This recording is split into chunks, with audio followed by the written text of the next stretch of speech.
There's a particular kind of pressure that comes with a famous last name. Not the pressure people usually talk about. The doors that open, the industry connections, the unfair advantages that nobody with a regular surname gets. That part is real, but the other part is just as real. The assumption. The idea that the reason you're in the room is the last name, not you. That any success you have will always carry an asterisk. That anything you build will be seen, by at least some people, as something you borrowed rather than something you made. Grace McKagan has lived inside that tension her entire life. Her father is Duff McKagan, the Guns N' Roses bassist whose name is carved into the rock and roll history books in permanent ink. Her mother is Susan Holmes McKagan, a supermodel and best-selling author. She grew up in one of the most creatively accomplished households in rock music. She started performing for her parents at age 3. She told them they were not allowed to leave the room. By 15, she had formed a band. By 23, she had dissolved it, turned inward, faced the hardest chapter of her young adult life, and started building something that was entirely, unmistakably, only hers. This is the story of Grace McKagan, and it starts, as most good rock and roll stories do, with a girl who needed to make noise. The Pink Slips came together in Los Angeles in 2013, when Grace McKagan was 15 years old and in her sophomore year of high school. Her earliest musical references were instructive. She cites Gwen Stefani's Rock Steady album as something she performed in full in her living room at age 4. "I was very committed," she said, and the Iggy Pop, Sex Pistols and David Bowie records that filled the McKagan household as the foundation of everything she would eventually become. She has described Scott Weiland, whom she watched perform with Velvet Revolver at an age when most kids were watching cartoons, as one of her primary influences as a frontwoman. His enigmatic, physically committed stage energy was something she absorbed early and never lost. The Pink Slips built a following in the Los Angeles punk and synth-pop scene through the sheer energy of their live shows. Grace was the frontwoman, and loud, committed, physically present in the way that good rock and roll front people always are. The band released singles, built a social media following, toured. They opened for the Struts, they toured with Jessie Joe Stark and with Alice in Chains. They played Reading and Leeds.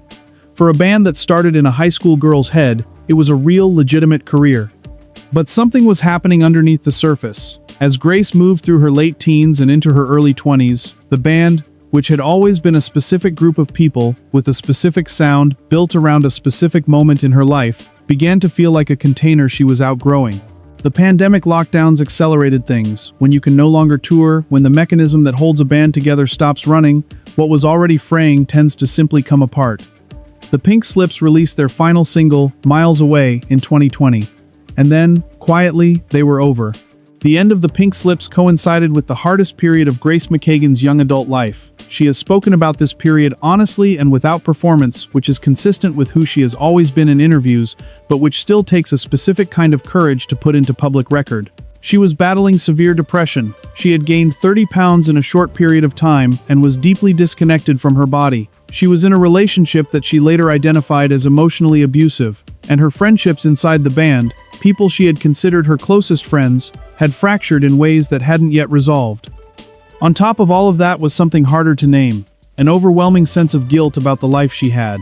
She described it as a crisis of purpose, wondering what she deserved, why she was here, what any of it was for. She is the daughter of a rock legend, grew up with creative opportunity most aspiring musicians never get near, and she felt guilty about it, and then guilty about feeling guilty, in the particular spiral that depression creates when it feeds on itself. In the middle of all of this, she wrote a song.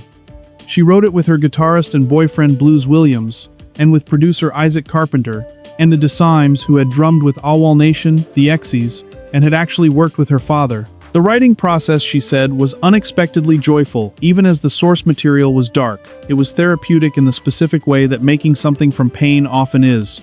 Not because the pain goes away, but because turning it into art gives it a shape you can look at from the outside.